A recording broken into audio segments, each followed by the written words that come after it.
नमस्कार, आप देख रहे हैं 5 की बात। और इस वक्त की सबसे बड़ी खबर संजय राउत की जो रिहाई हुई या जो बेल मिली है उसको लेकर आ रही है। संजय राउत के मामले में पीएमएलए कोर्ट ने ईडी को बहुत सख्त शब्दों में एक तरह से फटकारते हुए कहा है कि संजय राउत की जो गिरफ्तारी है वो ही अवैध है, बल्कि संजय राउत और प्रवीण राउत दोनों ही अवैध रूप से गिरफ्तार किए गए हैं। प्रवीण राउत को एक सिविल मामले में गिरफ्तार किया गया, जबकि संजय राउत की गिरफ्तारी के लिए कोई वजह नहीं।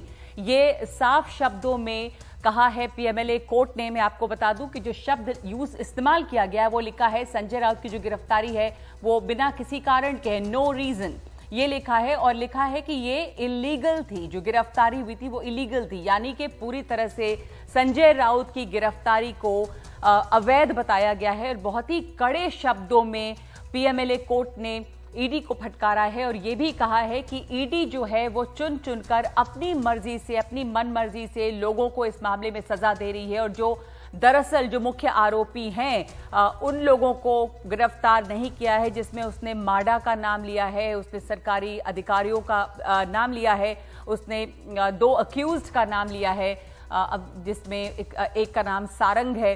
तो इन तमाम लोगों को गिरफ्तार नहीं किया गया, बल्कि गिरफ्तार किया गया प्रवीण राउत को और संजय राउत को। और संजय राउत की गिरफ्तारी की कोई वजह नहीं है, ये कहा है इस समय prevention of money laundering act की जांच कर रही कोर्ट ने। तो पीएमएलए कोर्ट ने ये बात कही है और ईडी के ऊपर बहुत बड़े सवाल इससे उठ रहे हैं। ईडी की एक नियत पर एक तरह से सवाल खड़े किए हैं पीएमएलए कोर्ट ने और कहा है कि जो मुख्य आरोपी हैं उनको छोड़कर जिन लोगों की गिरफ्तारी हुई है उनको गिरफ्तार करने की कोई वजह नहीं थी, बल्कि पूरी गिरफ्तारी को इल्लीगल बताया है पीएमएलए कोर्ट ने। तो बहुत बड़ा झटका ये ईडी के लिए है और संजय राउत के लिए बहुत बड़ी राहत है, क्योंकि ईडी जो है वो उनकी बेल के खिलाफ भी अपील कर रही थी। लेकिन जिस तरह से पीएमएलए कोर्ट ने ये बातें कही हैं उससे एक बार फिर से ये बात साफ हो रही है कि संजय राउत को बहुत बड़ी राहत इसमें मिली है। संजय राउत को बेल देते हुए पीएमएलए कोर्ट की जो टिप्पणी है वो ईडी के खिलाफ बहुत सख्त है और संजय राउत के लिए बहुत बड़ी राहत है। तो संजय राउत कुछ महीने जेल में बिताकर आखिर जाके उन्हें अब बेल मिली है और उन्होंने बेल की अपील जो सितंबर के महीने में की थी, जिसके बाद उन्हें अब बेल मिली है।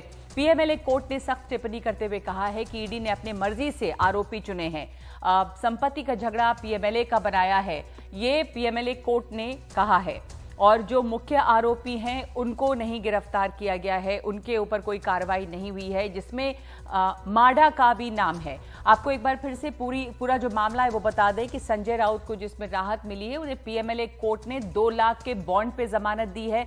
ईडी ने पात्रा चौल भूमि मामले में राउत को गिरफ्तार किया था। ये घोटाला जो कुल है वो 1039 करोड़ रुपए का है और इस घोटाले में ईडी ने prevention of money laundering act के तहत केस दर्ज किया था।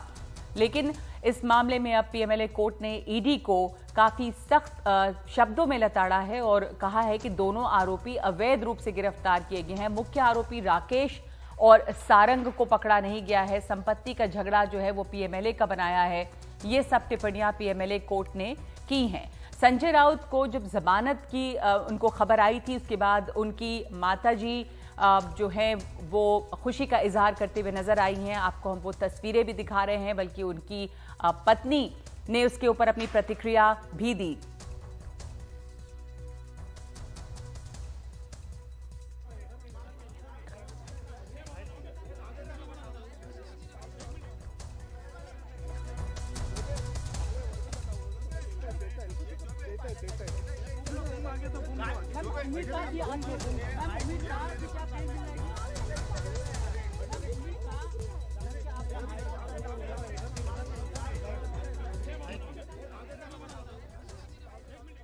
ईडी का जो उनके ऊपर ईडी की जो कार्रवाई शुरू हुई थी उससे वो डरे नहीं और उन्होंने सामना किया।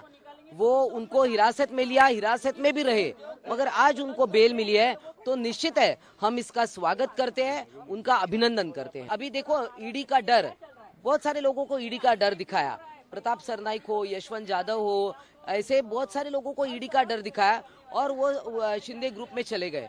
मगर संजय राउत जी जो हमारे नेता है, खासदार है, उनको भी डर दिखाया था, वो डरे नहीं, एक योद्धा की तरह वो लड़े और आज उनको जमानत भी मिली है। निश्चित है अब अनिल देशमुख हो, नवाब मलिक हो, तो इनके ऊपर भी जो कार्रवाई हो रही है तो निष्पक्षपाती कार्रवाई होनी चाहिए। और उनको भी अगर देखिए, परमवीर सिंह जिसने आरोप किए वो बाहर है। तो एक बहुत बड़ी खबर है ये, और सबसे बड़ी बात जो है वो पीएमएलए कोर्ट की टिप्पणी है ईडी के ऊपर। और संजय राउत के लिए राहत तो है ही। हमारे साथ इस वक्त मौजूद है आनंद दुबे जो प्रवक्ता हैं शिवसेना उद्धव गुट के, निरंजन शेट्टी प्रवक्ता है महाराष्ट्र बीजेपी के, विजय चोरमारे वरिष्ठ पत्रकार। निरंजन शेट्टी, कोर्ट की टिप्पणी के ऊपर आपकी पहली प्रतिक्रिया? काफी सख्त शब्दों में ईडी ने, बल्कि ईडी की नियत पे भी सवाल उठाया है और कहा है कि अपनी मन मर्जी से आरोपियों को गिरफ्तार किया जा रहा है। जो मुख्य आरोपी हैं उनको गिरफ्तार ही नहीं किया गया, और उसमें कई लोगों के नाम दिए हैं। राकेश A1 जो आरोपी हैं, सारंग हैं, MH माडा है, गवर्नमेंट ऑफिशियल्स हैं जो कि जिम्मेदार हैं इस कारनामे के लिए, उनको नहीं गिरफ्तार किया गया। और सख्त शब्दों में ये कहा कि संजय राउत को गिरफ्तारी की कोई वजह नहीं है, नो रीजन। और जो दूसरा सिविल मामला है उसमें प्रवीण राउत को गिरफ्तार किया गया है। आपकी प्रतिक्रिया? नहीं नगमा जी, मैं अपनी प्रतिक्रिया में ये कहना चाहूंगा कि जो भी अभी संजय राउत जी के संदर्भ में आपने कहा कि ईडी के संदर्भ में, सबसे पहले मैं बता देना चाहता हूं कि मैं ईडी का प्रवक्ता करके नहीं बल्कि भारतीय जनता पार्टी का प्रवक्ता। बिल्कुल, मैं आपसे ईडी के प्रवक्ता के तौर पे नहीं पूछ रही हूँ, मैं पूछ रही हूँ पॉलिटिकल रिएक्शन। नंबर 2, जहां तक हाँ, आपकी प्रतिक्रिया सिर्फ जो ईडी के खिलाफ कहा गया है उस पर। मैं ये कहना चाहूंगा कि ईडी एक स्वतंत्र स्वायत्त संस्था है, उस पर उन्होंने जो कार्रवाई की होगी, हमने उस वक्त भी जब संजय राउत जी के ऊपर इस प्रकार से कार्रवाई हो रही थी, हमने कहा कि इसको उन्होंने फेस करना चाहिए। हमारे स्वयं के जो आज उप मुख्यमंत्री जी हैं, उन्होंने कहा था कि कोई अगर आपने कुछ किया नहीं है तो आप जाइए, उनसे बात कीजिए और आपके साथ जो भी पेपर्स होंगे उनको दिखाइए। न्याय जो भी न्याय प्रविष्ट होगा और न्यायालय तय करेगा वो आपको वैसे छूट मिल जाएगी। अब रही बात जहां तक जोश और जल्लोश की बात करें, तो मुझे लगता है कोई ऐसा योद्धा नहीं आया जो सरहद पर लड़कर यहाँ पर बहुत पाकिस्तान में लड़कर आया और यहाँ पर इतने जल्लोश मनाने की जरूरत। वो बेल पर छूटे हैं, उन पर कुछ आरोप है, उस आरोप को निश्चित ही समय रहते कहीं ना कहीं उनको उसका जवाब देना होगा।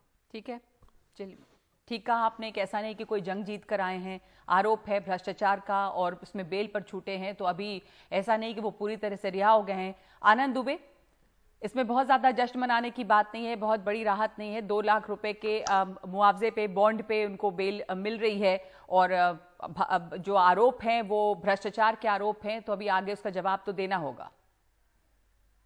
नगमा जी, सत्य को परेशान तो किया जा सकता है किंतु पराजित नहीं। आज यह कथन एक बार फिर सत्य साबित हुआ। देखिए, हम पहले से ही कहते आ रहे हैं कि संजय राउत साहब को बदले की भावना के तहत फंसाया जा रहा है।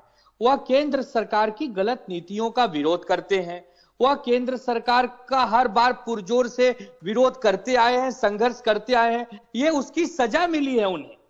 वो न तो पत्राचाल केस में दोषी हैं, न उन्होंने कोई गड़बड़ी में हिस्सेदारी की है।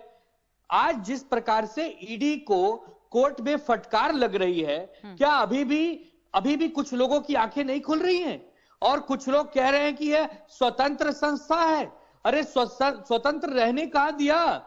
इनकम टैक्स, ईडी, सीबीआई, इनका जिस प्रकार पिछले 7-8 वर्षों में दुरुपयोग किया गया है विपक्ष के ऊपर, यह दुनिया ने देखा है, यह जग जाहिर है। हम पहले दिन से कहते आ रहे हैं कि एक निर्दोष व्यक्ति को 100 दिन आपने जेल में रख दिया बिना उसकी कोई गलती हुए, केवल इसलिए कि वो आपका विरोधी है, आपको राजनीति में हराना चाहता है।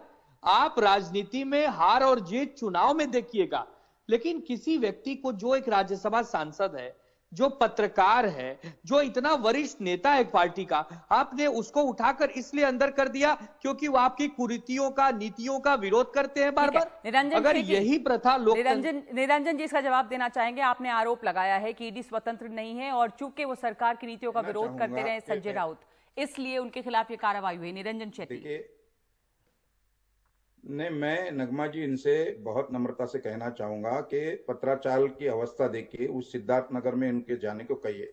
आज जो उद्धव गट के जो प्रवक्ता हैं उनको बता देना चाहता हूं कि आज जो 670 के ऊपर से जो रहवासी वहां पर रहे होंगे वो उनके आंख में से आंसू आते होंगे कि किस प्रकार से इन्होंने यहाँ पर जो घपलेबाजी कर के जो गुरु आशीष जो कंपनी थी उनको जो यहाँ पर उन्होंने वो डेवलपमेंट करने की जिम्मेदारी दी थी और बाद में इन्होंने 9 डेवलपर्स को किस प्रकार से बेचा। आरोप तो है ना। मैं ये कहना चाहता हूं कि आज यदि कोर्ट ने जो भी निर्णय किया होगा, यदि स्वतंत्रता नहीं होती तो क्या आज कोर्ट में हमारा हस्तक्षेप नहीं होता? तो आप ये मत कहिए कि वो स्वतंत्रता नहीं है और इतनी भी कोई जोश मनाने की आवश्यकता नहीं है। आज वो बेल पर छूटे हैं और निश्चित ही अगर उनके खिलाफ कोई कानूनी कार्रवाई करनी होगी या जो भी होगा वो स्वतंत्रता है। कोई केंद्र सरकार या राज्य सरकार इसमें हस्तक्षेप नहीं करता। ठीक है कोर्ट के में नहीं, पर ईडी नगमा जी मैं कुछ कहना चाहता हूँ। बोलिए नगमा जी। मैं ये कह रहा हूं, ये आरोप लगा रहे हैं कि उनके ऊपर आरोप लगा है पत्राचाल का।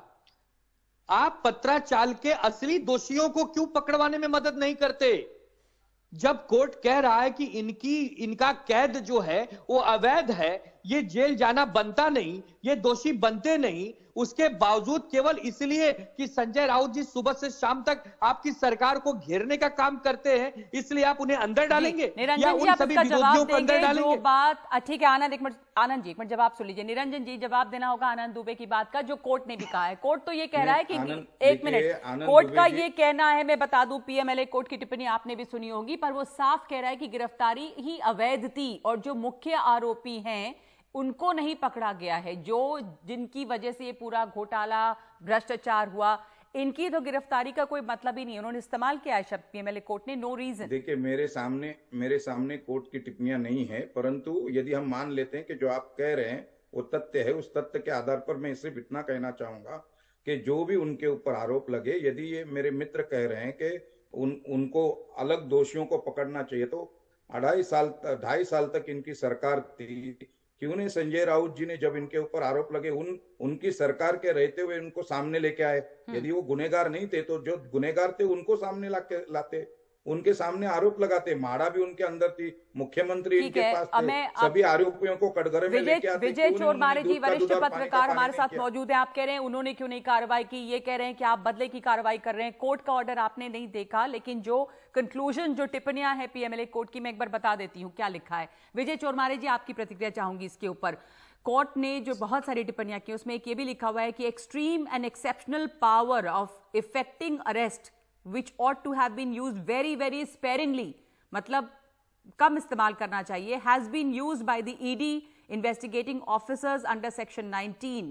और लंबा चौड़ा लिखा है, लेकिन लिखा है hence on this account alone the question of attracting rigors of stringent twin conditions under section 45 of the PML Act does not arise and both accused cannot be detained by the judicial custody henceforth for the same। और ये भी कहा है कि उनकी जो गिरफ्तारी थी उसको गिरफ्तार करने का कोई रीजन नहीं था, नो रीजन, और अवैध है, ये इलीगल है गिरफ्तारी। तो विजय चोरमारे, बड़ी राहत है संजय राउत के लिए, जाहिर सी बात है। विजय चोरमारे जिस वक्त हमारे साथ नहीं है, हम कोशिश करेंगे कि हमारे साथ जुड़े थे विजय चोरमारे मैं आपकी प्रतिक्रिया चाहूंगी इसके ऊपर।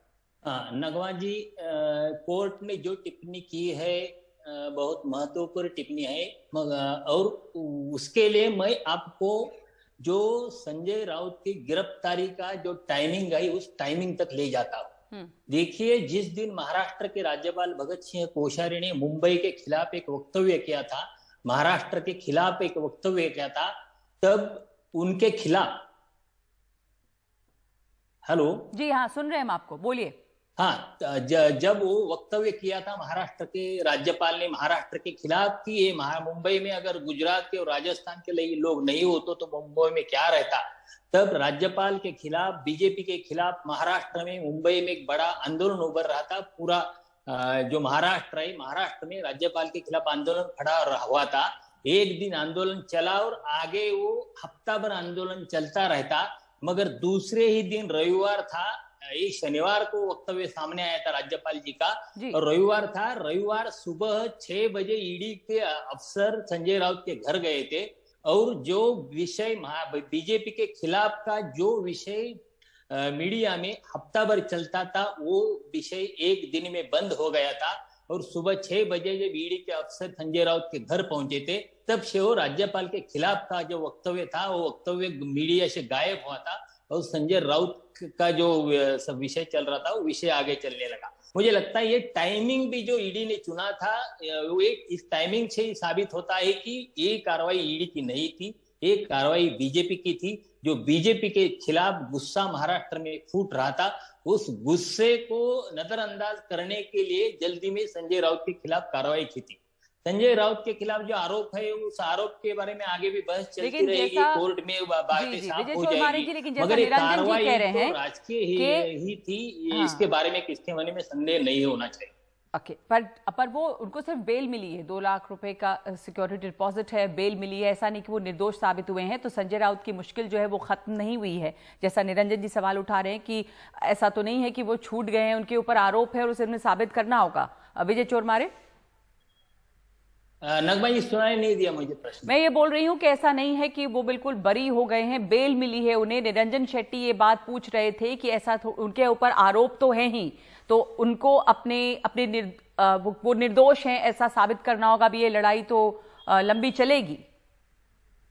हाँ, ये तो सही है। जो आरोप है वो आरोप पर बहस चलती रहेगी। उस आरोप के बारे में ईडी ने बहुत बीच में जब से संजय राउत को गिरफ्तार किया है तब से ईडी की तरफ से सूत्रों के हवाले से कुछ बातें संजय राउत के खिलाफ, प्रवीण राउत के खिलाफ जो पत्राचाल का जो सब्जेक्ट विषय है उस विषय में जो कुछ आर्थिक बातें हुई उसके बारे में ईडी की तरफ से सूत्रों के हवाले से मीडिया में बहुत सारी बातें फैलाई गई है।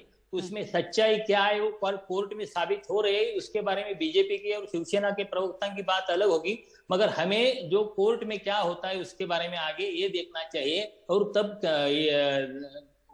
संजय राउत का जो व्यवहार है उसके बारे में बातें करनी चाहिए। मगर ये बात तो सही है कि ये कार्रवाई जो राजकीय है, इसके पीछे ईडी को बीजेपी ने उकसाया है। निरंजन जी, आप इसका जवाब देना चाहेंगे? आप अभी कह रहे थे ये बात कि ईडी जो है वो स्वतंत्र है, हमारा हस्तक्षेप नहीं है। विजय चोरमारे जो टाइमिंग के ऊपर सवाल उठा रहे हैं, कह रहे हैं कि राजनीतिक था पूरा मामला और ईडी को उकसाया है बीजेपी ने। आप जवाब देना चाहेंगे इसका? निश्चित ही नगमा जी, मैं जानता हूँ विजय चोरमारी जी बहुत एक वरिष्ठ पत्रकार है और सम्मानित पत्रकार है। निश्चित वो अपनी राय रख सकते हैं, उनका एक देखने का दृष्टिकोण हो सकता है। लेकिन मैं ये पूछना चाहता हूँ कि जब संजय राउत जी को बुलाया गया और जिस वक्त इनका कहना है, जिस चश्मे से वो देखना चाहते हैं कि वो इसलिए किया गया ताकि वो राज्यपाल ने किए गए जो भी उद्घोषण किया था वो हफ्ता भर चलता। अभी ये उनके विचार हैं कि इस प्रकार से वो चलता। मुझे नहीं लगता कि कोई भी चैनल इस प्रकार से चलाते होंगे। हाँ, टेबल स्टोरीज जरूर लिखे जाते होंगे, लेकिन यहाँ पर मुझे नहीं लगता कि ईडी ने इस प्रकार की कोई प्लानिंग की होगी और वहां पर गवर्नर जी को इस प्रकार के भाष्य करने के लिए प्रवृत्त किया होगा।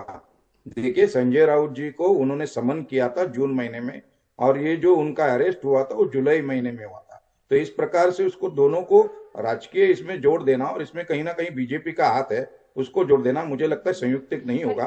मैं आपके माध्यम से चोरमारे जी से विनती करना चाहूंगा कि वो अपनी राय रख सकते हैं, वो स्वतंत्र है, निश्चित ही एक 4th स्टेट है हमारे जी। पर जो आज जो मैं आपसे एक और आपकी टिप्पणी चाहूंगी इस बात पे कि ईडी की नियत पर एक तरह से कमेंट किया है पीएमएलए कोर्ट ने।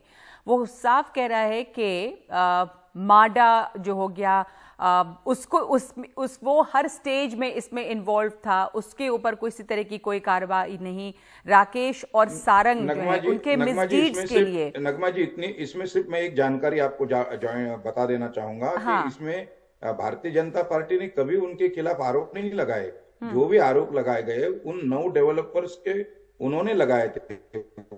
उन्होंने इसके बारे में जब ये गुरु आशीष कंपनी ने उनको FSI बेचे, मैं नगमा जी बता देना चाहता हूं, मुझे पूरा करने दीजिए। जब उसके पश्चात आज से 10 साल 15 साल पहले जब उन्होंने इस प्रकार के गलत काम किए तो उन 9 डेवलपर ने उनके खिलाफ हाईकोर्ट में याचिका दायर की। उसके कारण ये पीएमएलए और यहाँ पर जो ईडी उनका हस्तक्षेप रहा।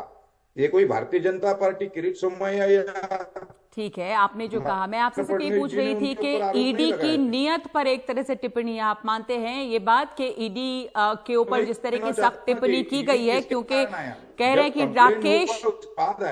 राकेश और Sarang Rakesh and Sarang for their misdeeds and being the main accused person admitted the same by affidavit of Sarang Vadhavan were not arrested by the ED, but they have been left scot-free. At the same time, Praveen Raut was arrested for civil dispute, whereas Sanjay Raut for no reason. तो ये बहुत सख्त टिप्पणी है ED की नियत नगमा जी एक 30 second में इसमें आपको और एक जानकारी देना चाहूंगा। ये जो मिस्टर वाधवान जी के संदर्भ में आप बात करें, इसी कोरोना पीरियड में एक कमिश्नर ने जो आज पुणे में है वहां पर, और उस वक्त वो उनको कोरोना पीरियड में एक जगह से दूसरे जगह ट्रांसफर किया। ये था जब मुख्यमंत्री जी उद्धव ठाकरे थे, तो वाधवान को किस प्रकार से सहायता मिलती थी, ये मैंने इसीलिए तो पहले कहा कि 2.5 साल पहले उनको अरेस्ट क्यों नहीं किया गया। विजय चोरमारे जी, सवाल का आप थोड़ा सा जवाब देंगे? विजय जी, आप सुन सकते हैं हमें? विजय जी, जो बात अभी जो सवाल पूछ रहे हैं बीजेपी के प्रवक्ता, आप इसका जवाब देंगे कि ये जो बातें अब सामने आ रही हैं, या पहले जब इनकी सरकार थी तो इसके ऊपर कोई कार्रवाई क्यों नहीं की गई थी? इसमें बीजेपी का हस्तक्षेप है, ऐसा क्यों कह रहे हैं आप? बने नगमा जी, फैसिलिटेट बने। कोरोना पीरियड में एक जगह से दूसरे जगह जा नहीं सकते थे। ठीक है, उन्होंने विजय जी, आपको आवाज आ रही है हमारी? हाँ, अब आ रही है आपकी आवाज। हाँ, आपने सुना निरंजन शेट्टी क्या कह रहे थे? नहीं, निरंजन शेट्टी क्या बोले मुझे सुनाई नहीं दिया। अच्छा, आप दुबे साहब, आप जवाब देना चाहेंगे? बिल्कुल जवाब देना चाहूंगा। देखिए, निरंजन जी भारतीय जनता पार्टी के प्रवक्ता हैं, वो एक कभी नहीं कहेंगे कि मैं ईडी का भी प्रवक्ता हूं। खैर, ये उनकी स्वतंत्रता है, लेकिन मेरा आरोप है कि यह षड्यंत्र था संजय राउत जी के खिलाफ। यह राजनीति में बदले की भावना से प्रेरित एक कार्रवाई थी। जानबूझकर संजय राउत जी को जेल में भेजने का काम ईडी ने और उसके पीछे महाशक्ति ने किया है। और मैं चोरमारे साहब का अभिनंदन करूंगा कि उन्होंने टाइमिंग जो बताया है वो बेहतरीन टाइमिंग था, क्योंकि अगर उस समय संजय राउत जी को नहीं रोका जाता तो संजय राउत जी पूरा दिन बीजेपी के खिलाफ बोलते रहते। इसलिए उनकी आवाज बंद करने के लिए उनको गलत तरीके से फंसाया गया, उनको जेल में डाला गया। 100 दिन के करीब व्यक्ति जेल में सजा काटे हैं, अंत में कोर्ट कह देगा निर्दोष थे, तो उस व्यक्ति का 100 दिन कहां आएगा? अभी भी ये सिर्फ बेल है, उनके ऊपर जो आरोप हैं वो खत्म नहीं हुए हैं, तो वो आगे बात चलेगी। उनके ऊपर कोई आरोप ही नहीं है नगमा जी। नहीं, कोर्ट ऐसा कह रही है कि उन्हें बिना किसी वजह गिरफ्तार किया गया है, पर कोर्ट ने जो टिप्पणियां की हैं वो काफी सख्त हैं। बहुत धन्यवाद आप तमाम लोगों का। कोर्ट ने ईडी के ऊपर जो सख्त टिप्पणी की है उसमें कहा है कि गिरफ्तारी जो थी प्रवीण राउत और संजय राउत की वही अवैध है, उसकी कोई वजह नहीं है। सिविल डिस्प्यूट के मामले में प्रवीण राउत को गिरफ्तार किया गया, जबकि जो मुख्य आरोपी हैं उन लोगों की गिरफ्तारी इस मामले में नहीं हुई है। तो ये अपने आप में एक काफी बड़ी खबर है, बड़ी बात है। ईडी की गिरफ्तारी, उसके ऊपर पीएमएलए कोर्ट जो है वो सवाल उठा रहा है। एक ब्रेक ले रहे हैं इस वक्त हम 5 की बात में।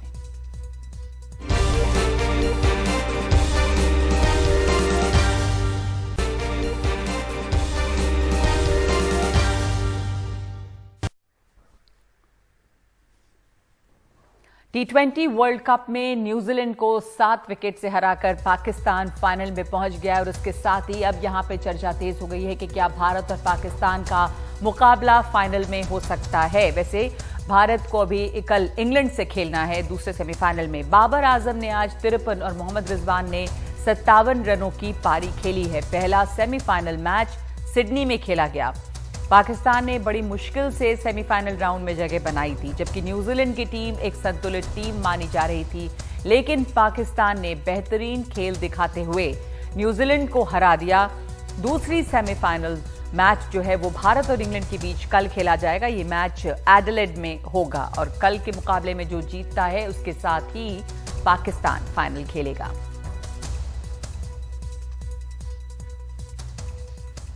तो हमारे साथ मौजूद हैं हमारे सहयोगी संजय किशोर और साथ ही वरिष्ठ खेल पत्रकार हरपाल सिंह बेदी। संजय, सबसे पहले मैं आपसे ये समझना चाहती हूँ, जैसा आपने अभी भी कहा भी कि पाकिस्तान बहुत अच्छा, बहुत नहीं भी खेल रहा था पहले, सेमीफाइनल तक मुश्किल से पहुंचा, और न्यूजीलैंड की टीम बहुत बैलेंस टीम है। फिर क्या ऐसा बदला कि पाकिस्तान की टीम न्यूजीलैंड को हरा देती है और सेमीफाइनल में तो खैर पहुंची ही, अब फाइनल में पहुंच गई? देखिए नगमा, पहले 2 मैच हार गई थी पाकिस्तान की टीम।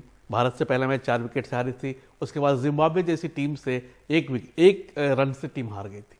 उसके बाद लगा कि उनके आलोचक भी कहने लगे थे, खुद पाकिस्तान के जो पूर्व क्रिकेटर वो कहने लगे थे कि उनकी टीम अब वापस आ जाएगी। लेकिन उसके बाद जो चमत्कार होता है, पाकिस्तान की टीम ने नीदरलैंड को हराया, साउथ अफ्रीका को जैसे बड़ी टीम को हराया जो अभी तक अपराजय थी, और उसने भारत को भी हराया था और बांग्लादेश को हराया आखिरी मैच में, और सेमीफाइनल में आज न्यूजीलैंड को हराया। न्यूजीलैंड की टीम पिछली बार फाइनल तक पहुंची थी और ऑस्ट्रेलिया से हारी थी, 2021 में ही हुआ था पिछला जो T20 वर्ल्ड कप है, उसमें फाइनल तक पहुंची थी, बेहद संतुलित मानी जा रही थी। लेकिन पहले 2 मैच में इसलिए पाकिस्तान हारी कि उनके जो बल्लेबाज हैं वो नहीं चल पाए, मोहम्मद रिजवान और बाबर आजम। ये दोनों, बाबर आजम तो वर्ल्ड कप के पहले तक वर्ल्ड नंबर 1 थे T20 में, तो ये दो बल्लेबाज अगर चलने लगे फिर, उनकी बॉलिंग तो हमेशा से ही मजबूत रही है। शाहीन शाह अफरीदी बहुत खतरनाक बॉलर हैं, एशिया कप में नहीं खेल पाए थे तो एशिया कप में वो सेमीफाइनल तक टीम पहुंची थी।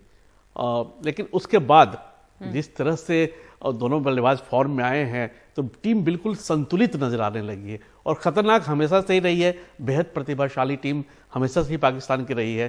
तो जो बैटिंग नहीं चल पाई थी वो अब चलने लगी। हरपाल सिंह बेदी, आपकी टिप्पणी इसके ऊपर। आज पाकिस्तान मैच जीता, बड़ी ही संतुलित टीम को हराया है न्यूजीलैंड को, जबकि इसके पहले पाकिस्तान की स्थिति बहुत मजबूत नहीं थी, लेकिन वो किसी न किसी तरह सेमीफाइनल तो पहुंचा ही। अब फाइनल में है पाकिस्तान, और पाकिस्तान के लिए क्या क्लिक किया है, न्यूजीलैंड जैसी संतुलित टीम को उसने हराया है। आपकी क्या टिप्पणी है इस पर? नहीं, जैसे संजय ने भी कहा कि पाकिस्तान बस बेटर साइड न्यूजीलैंड ने, छोड़ी इन बातों को। पाकिस्तान मुश्किल से नहीं पहुंचा, किस्मत से पहुंचा। मुश्किल तो तब थी जब तीनों पाकिस्तान किस्मत से पहुंचा कि 2 मैच हार चुका था। मगर आप याद रखिए कि तीनों मैच जो पाकिस्तान ने जीते बाद में वेरी कन्विंसिंग। ये चौथा मैच है, चारों मैच बड़ी प्रभावशाली ढंग से जीते चारों मैच। पहला मैच एक लास्ट बॉल पे हारे, दूसरा मैच भी लास्ट बॉल पे हारे। They both the defeats which they had, जो 200 से हारे 20वें ओवर में हारे।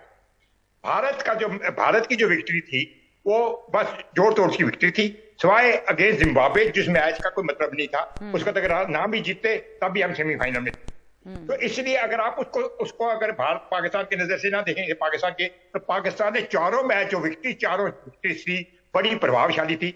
भारत की जो विक्ट्री थी एक ही प्रभावशाली थी, जिसको कहते हैं 30 against Zimbabwe, match was dead as को। मगर अब इंटरेस्टिंग चीज जो है, भारत ये आप कहते हैं कि किस्मत से पहुंचे, ये किस्मत क्यों आई? मतलब 2007 में जब अनहोनी हुई, 2007 के वर्ल्ड कप में जो असली अनहोनी हुई, दोनों टीमें बाहर चली गई, पाकिस्तान और इंडिया। मैं कुछ कहना नहीं चाहता, मैं बिकॉज ऑफ एज उस वर्ल्ड कप का जनाजा निकल गया।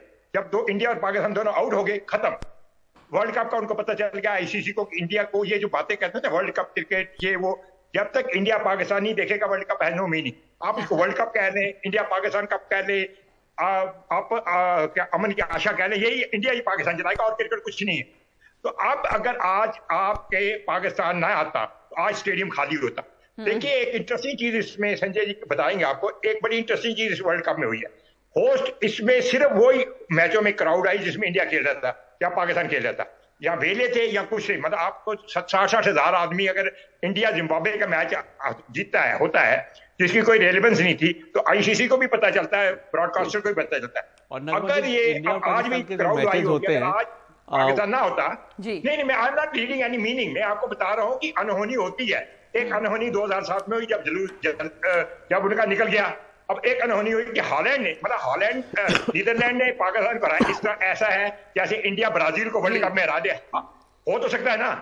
Anything is possible in football में। अगर वर्ल्ड कप में इंडिया ब्राजील को हरा दे, आप कैसे अनहोनी थे। मगर अब जो जितना भी हुआ है चारों मैचों में, जैसे संजय ने कहा मुश्किल से नहीं पहुंचे, किस्मत से पहुंचे हैं। मगर आप उनको तारीफ करनी पड़ेगी, चारों मैच उन्होंने बड़ी कन्विंसिंगली जीते हैं। भारत की टीम पहुंची जरूर है, अब हमने एक एक पिक एंड चूज किया है, सूर्य कुमार यादव, विराट कोहली, ये, मगर हमारी टीम ने स्ट्रगल किया है सेमीफाइनल पहुंचने तक। बिल्कुल, आप वो पाकिस्तान की जो जीत रही है वो काफी कन्विंसिंग रही है, लेकिन हमारी टीम की जो जीत रही है कई दफा इतनी कन्विंसिंग भी नहीं थी, बड़ी मुश्किल से कई बार लगा हम किस्मत से जीते। कुछ एक ही संजय जो जीत है वो कन्विंसिंग थी। जो हरपाल सिंह जी बहुत इंटरेस्टिंग बात कह रहे हैं कि मैच तभी होता है जब इंडिया पाकिस्तान का मैच हो, वरना स्टेडियम खाली होता है। पहला वर्ल्ड कप किस तरह से महेंद्र सिंह धोनी की कप्तानी में जीते थे हम, तो उस वक्त भी दोनों ही टीमें फाइनल में पहुंची थी। तो उम्मीद करनी चाहिए कि 2007 का जो इतिहास है फिर दोहराया जाएगा। दोनों ही टीमें, भारत और पाकिस्तान की टीमें फाइनल में पहुंचेंगे। बेदी और साहब नहीं पहुंचेंगे तो स्टेडियम खाली रहेगा। बिल्कुल। और जैसा बेदी साहब कह रहे थे कि आईसीसी को भी समझ आ गई है कि भारत और पाकिस्तान का मुकाबला सबसे बड़ा होता है। जो भारत और पाकिस्तान के मुकाबले हैं वीकेंड पे रखे जाते हैं। तो पहले जो मैच था भारत और पाकिस्तान का वो संडे के दिन था और फाइनल भी संडे के दिन है। तो कहीं ना कहीं आईसीसी को इस बात को पता है कि जो 90% पैसा है आईसीसी को बीसीसीआई से मिलता है, भारतीय जो ब्रॉडकास्टर वो देते हैं। तो ये जो लोकप्रियता है भारत और पाकिस्तान के मैच की, वो एशेज से भी बड़ी कही जाती है, अगर बड़ी मानी जाती है। मैं भी यही मानता हूँ। आप भी यही मानते हैं। और जैसा कह रहे थे हरपाल सिंह जी कि ये तो वर्ल्ड कप, क्या इंडिया पाकिस्तान कप भी आप इसे कह सकते हैं। तो मतलब अब ये लग रहा है कि फाइनल में जिसका सबको इंतजार है, भारत और पाकिस्तान आमने सामने होंगे। हरपाल सिंह जी, नहीं, मैं अब ये नहीं, इतना बड़ा भविष्यवक्ता तो मैं हूं नहीं ना, मैं कभी भविष्यवाणी करता हूं। क्योंकि मैं आपको बताता हूं एक बात, नीदरलैंड और साउथ अफ्रीका का जो मैच हुआ था, एक बहुत बड़ी क्रिकेटर ने कहा था कि साउथ अफ्रीका तभी हार सकते या तो वॉकओवर दे दे या उसका सारे बीमार हो जाए। अब ना वॉकओवर दिया ना बीमार हुए, सारे आए और नीदरलैंड जीत दिया। तो भविष्यवाणी। और T20 में ना, ये देखिए आपको मैं बड़ी जब क्रिकेटर कोई आता है आप बड़े इंप्रेस होते हैं। या T20 आधे से ज्यादा क्रिकेटर ने खेली नहीं, ये पुराने वालों ने, वो अपनी अपनी बाजी देते हैं कि ये बॉल होगी, ऐसी होगी, ऐसे होगी। ऐसे कुछ नहीं होता। It is a simple game. आपने 20 ओवर में क्या करना है? अब यही क्रिकेटर को आप बुला दो, अगर 2 बॉल किसी ने खेल ली, क्या तैयार थे तो 2 बॉल जाया कर दी। अगर 2 बॉल पे उसे मारा, कहते हैं हर बार क्यों मार रहा है। तो इसका ये जो क्रिकेट T20 की ऐसी गेम है जिसकी अभी तक लॉजिक किसको समझ नहीं आई। किसी को समझ आए बता दें। किसी प्लेयर आज तक अभी 5 मैच में ये चले नहीं। आज 103 रन की पार्टनरशिप कर दी, ओपनिंग पार्टनरशिप। कोई जवाब है? किसी एक प्लेयर पे डिपेंड नहीं करता, ये सारी टीम पे डिपेंड करता है। संजय, कल सूर्य कुमार यादव नहीं चलेगा तो इसका क्या मतलब, टीम खत्म हो जाएगी? सही बात है। तो आपको क्या संजय, आपको क्या लगता है आज के मैच में पाकिस्तान जो खेला है, आज के मैच में क्या अलग था? जब बाबर आजम चले, आप आज के मैच में जो आज का गेम था उस पर आप क्या कहेंगे? हरपाल जी आपके पास आ रही हूँ, 1 मिनट। हरपाल जी 1 मिनट आपके पास। संजय, मैंने पहले बताया कि दोनों बल्लेबाज नहीं चल पा रहे थे, वो बल्लेबाज अब चलने लगे हैं। और बाबर आजम पे ही और जो इरफान है उन पे ही पाकिस्तान की टीम पूरी तरह डिपेंडेंट है। अगर बल्लेबाजी की हम बात करते हैं तो ये दोनों बल्लेबाज अगर चलने लगे हैं तो पाकिस्तान की मुश्किल बिल्कुल आसान हो गई है। और भारत और पाकिस्तान की हम बात कर रहे हैं फाइनल की, लेकिन कल का मैच बहुत ही टफ होने वाला है क्योंकि भारत की जो टीम है किसी भी मैच में कन्विंसिंगली नहीं जीत पाई है। अगर जिम्बाब्वे के साथ छोड़ दिया जाए, वो मैच उस मैच का कोई मीनिंग नहीं था क्योंकि वो डेड रबर जिसको कहा जाता है इसका, क्योंकि सेमीफाइनल की टीमें पहले ही तय हो चुकी थी। तो भारतीय जो बल्लेबाजी है, भारतीय कप्तान एक मैच में उन्होंने अर्धशतक बनाया था, तो भारतीय बल्लेबाज एक साथ क्लिक नहीं कर पा रहे। भारतीय बॉलिंग भी उतनी कारगर नहीं है, उतनी घातक नहीं है जितनी उम्मीद की जा रही थी। जसप्रीत बुमराह वहां पर नहीं गए, रविंद्र जडेजा वहां पर चूंकि दोनों घायल थे इसलिए नहीं जा पाए, तो इनकी कमी पूरी तरह खली है। खासकर ऑस्ट्रेलिया की जो पिच है उस पर जसप्रीत बुमराह काफी कारगर होते और रविंद्र जडेजा भी ऑलराउंडर की भूमिका में होते। जी, तो एडिलेड की पिच पे हरपाल जी कल, आप जाहिर है भविष्य वक्ता तो नहीं है लेकिन आपको क्रिकेट की जानकारी है, एक्सपर्टीज है, क्या लग रहा है आपके लिए क्या मुश्किल रहेगी भारत की टीम के लिए और क्या कौन चल पाएंगे? सारा दारोमदार जो 1-2 खिलाड़ियों पर आके टिक जाता है।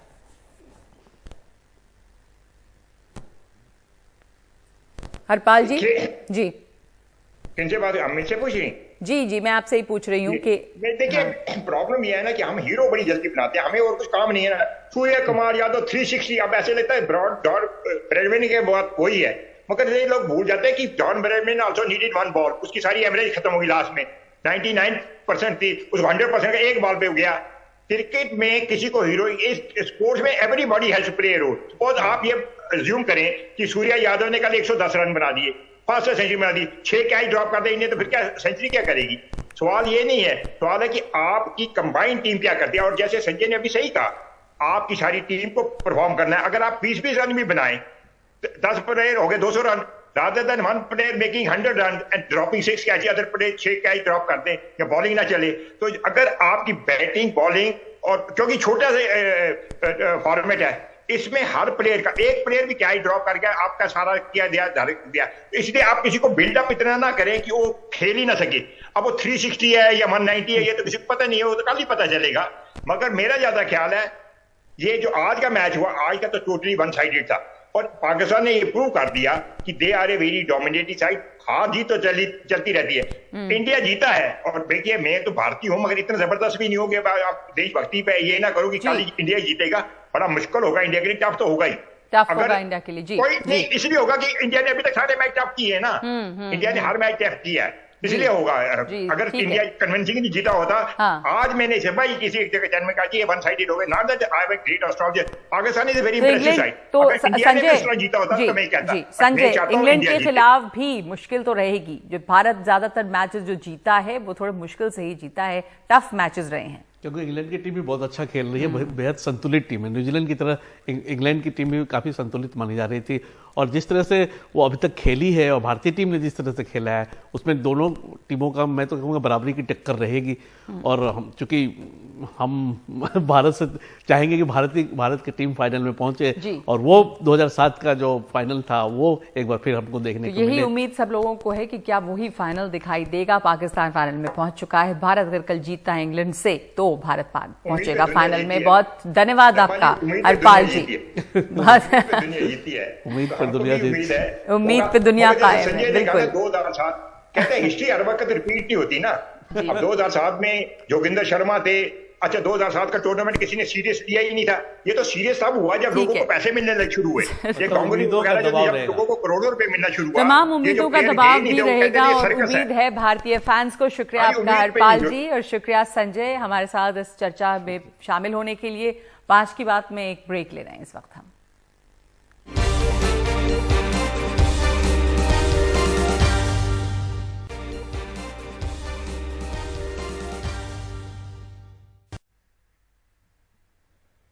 दिल्ली के छावला गैंगरेप के मामले में 19 साल की लड़की के साथ गैंगरेप और मर्डर के आरोपियों को सुप्रीम कोर्ट ने रिहा कर दिया है। मृतक पीड़ित के परिजन सुप्रीम कोर्ट के फैसले से मायूस हैं। मंगलवार को पीड़ित परिवार ने दिल्ली पुलिस से सुरक्षा मांगी। उनका कहना है कि उन्हें आरोपी राहुल, अनिल और रवि से जान का खतरा है। पीड़ित परिवार का ये भी कहना है कि आरोपी कोर्ट में उन्हें जान से मारने की धमकियां देते रहे हैं। दिल्ली पुलिस कह रही है कि वो पीड़ितों के खतरे का मूल्यांकन कर रही है और उसके बाद ही वो सुरक्षा देने पर फैसला लेगी। गैंगरेप मामले में सुप्रीम कोर्ट के फैसले के खिलाफ दिल्ली पुलिस रिव्यू पिटीशन दाखिल करेगी। इस बीच पीड़ितों को लोगों का समर्थन मिल रहा है। मंगलवार को उत्तराखंड के सामाजिक कार्यकर्ताओं और गढ़वाली समाज की भी इस मामले को लेकर बैठक हुई। मृतक के पिता से हमारे सहयोगी मुकेश सिंह सेंगर ने बात की है। दिल्ली के छावला इलाके में एक 19 साल की लड़की के साथ गैंगरेप और हत्या के मामले में सुप्रीम कोर्ट ने सभी 3 आरोपियों को बरी कर दिया है। लेकिन इसके बाद जो पीड़ित परिवार है वो बेहद डरा हुआ है। उन्होंने थाने में शिकायत दी है कि उन्हें सुरक्षा मुहैया कराई जाए। इस वक्त मृतक लड़की के पिता मेरे साथ हैं। सर, थाने में आपने पत्र दिया है, पुलिस से आपने सुरक्षा मांगी है, क्या कुछ लिखा है पत्र में? पत्र में ये लिखा है कि मतलब जो सुप्रीम कोर्ट का डिसीजन आया था उसके बाद यहाँ पे जो है कुछ दहशत बन गई है। जो दहशत तो वैसे तो पहले भी थी। जो लोअर कोर्ट में जब मुलजिम आते थे तो उस टाइम भी जो है कि ये लोग हमें जो है धमकी देते थे। उसके माध्यम से कल जब सुप्रीम कोर्ट ने फैसला दिया तो उसमें जो मुलजिम है उनको बरी करने का फैसला दिया है। उससे जो है कि डर भय तो रहेगा, क्योंकि पुरानी बातें याद आती है। क्या याद आता आपको? क्या कुछ बातें थी? पुरानी ये था कि जैसे कि लोअर कोर्ट में मतलब मुलजिम धमकी देते थे जब वो पेशी पे आते थे कि मार देंगे, काट देंगे, जब फ्री हो जाएंगे तो मारेंगे, काटेंगे। अच्छा, इसीलिए जो है कल डीसीपी ऑफिस में हमने सुरक्षा लेटर दिया है और उन्होंने आगे जो है छावला थाने को रिपीट कर दिया है। और वहाँ से जो है कि एसएचओ साहब आए थे, उनको बोला डीसीपी साहब ने कि इनको सुरक्षा मुहैया कराया जाए और आगे की जो कार्रवाई छावला थाना देखेगा। रवि, अनिल, रवि, विनोद और राहुल, इन तीनों को लोअर कोर्ट ने और फिर हाई कोर्ट ने मौत की सजा दी थी। सुप्रीम कोर्ट ने बरी कर दिया इनको। आपको क्या लगता है कहाँ चूक हुई? पुलिस की ओर से चूक हुई, किसकी ओर से चूक हुई, आखिर बरी हो गए लोग? देखो जी, ऐसा है कि 10 सालों से मैं इस चीज़ का इंतजार कर रहा था कि मतलब है हमारी लड़की को न्याय मिलेगा। लोअर कोर्ट से, हाई कोर्ट से फांसी का ऑर्डर हो गया तो सुप्रीम कोर्ट में भी इनको फांसी का ऑर्डर मिलेगा। लेकिन सुप्रीम कोर्ट के जो माननीय जज है उन्होंने अपना फैसला ऐसा दिया है, तो ये क्यों दिया है और दे दिया है तो, लेकिन अब जो है कि हम तो आगे अपील करेंगे और इसको ओपन करेंगे और जो हमारी लड़की के दुश्मन हैं इनको जो है जिंदा रहने का अधिकार नहीं है, इनको फांसी दिलवाएंगे। और मेरे साथ में पूरा समाज है, पूरा हिंदुस्तान है, मेरी लड़की नहीं है, पूरे समाज की लड़की है। गलती किसकी मानते हैं आप, कहाँ चूक?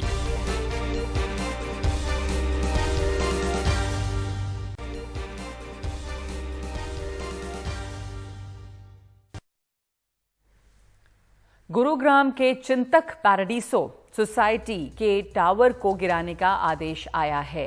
तो ये क्यों गिराया जा रहा है टावर, ये भी कहा गया है कि ई और एफ को तुरंत खाली किया जाए। इसके आदेश आए हैं, गुरुग्राम के डीसी ने ये आदेश दिया है। हमारे साथ रवीश रंजन शुक्ला हैं। रवीश, ये कहाँ पे है, इसको गिराने का फैसला क्यों लिया गया है इन टावरों को?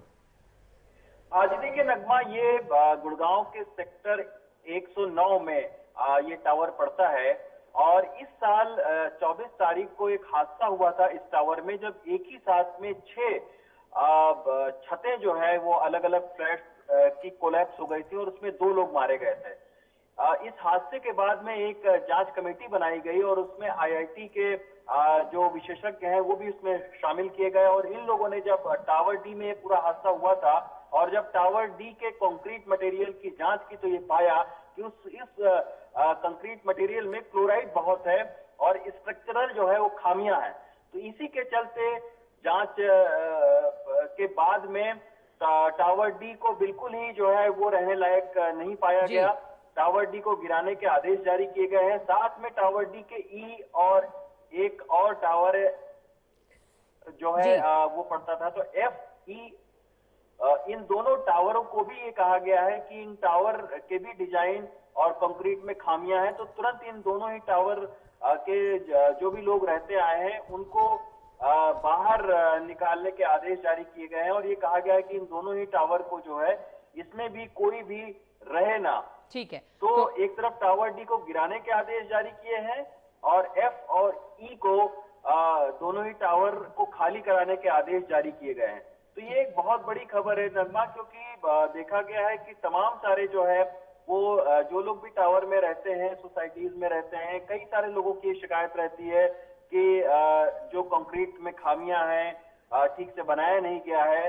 तो इस तरीके का ये एक तरीके से आप समझ सकते हैं कि ये पहला आदेश है कि जब कंक्रीट में खामी पाए जाने से जो है वो एक टावर को गिराने के आदेश दिए गए हैं। तो एक तरह से ये और एक 2 टावर के लोगों बिल्कुल को ये कहा गया है कि आप तुरंत फ्लैट को खाली कर दें। जी हाँ, कड़ा संदेश भी है बिल्डर्स के लिए भी कि ये एहतियात बरतें और इस तरह के खराब मटेरियल का इस्तेमाल करके टावर्स खड़े करते हैं, उसके बाद बिल्डिंग में तमाम खामियां निकलती हैं। अब लोगों को वहां से टावर्स को खाली करने के लिए कहा गया है और ये टावर गिराए जाएंगे। धन्यवाद आपका रवीश। दूसरी खबर फेसबुक से। फेसबुक में भी अब बड़े पैमाने पर छटनी हो रही है। फेसबुक की जो पेरेंट कंपनी है मेटा, उसने 11,000 से ज्यादा कर्मचारियों को नौकरी से निकाला है। मेटा के सीईओ मार्क जकरबर्ग ने ये पोस्ट लिखी है, मेटा के इतिहास में किया गया ये सबसे मुश्किल बदलाव है। अपनी टीम का आकार 13% कम करने का फैसला किया। 11,000 से ज्यादा प्रतिभावान कर्मचारियों को बाहर करने का फैसला किया। साथ ही मार्क जकरबर्ग ने कहा है कि विवेकाधीन खर्चों को कम कर और नई नीतियों पर नई भर्तियों पर रोक लगा रहे हैं। इसके जरिए हम कंपनी को और प्रभावी बनाने की दिशा में कदम उठाएंगे। मेटा से निकाले गए कर्मचारियों को सिर्फ 4 महीने की बेसिक सैलरी मिलेगी। फेसबुक, इंस्टाग्राम और व्हाट्सएप की पेरेंट कंपनी है मेटा। 18 साल में पहली बार कंपनी में इतने बड़े पैमाने पर छंटनी हो रही है। सितंबर के आखिर तक 87,000 से ज्यादा कर्मचारी थे। फेसबुक की स्थापना 2004 में हुई थी। बाद में इसका नाम मेटा किया गया था।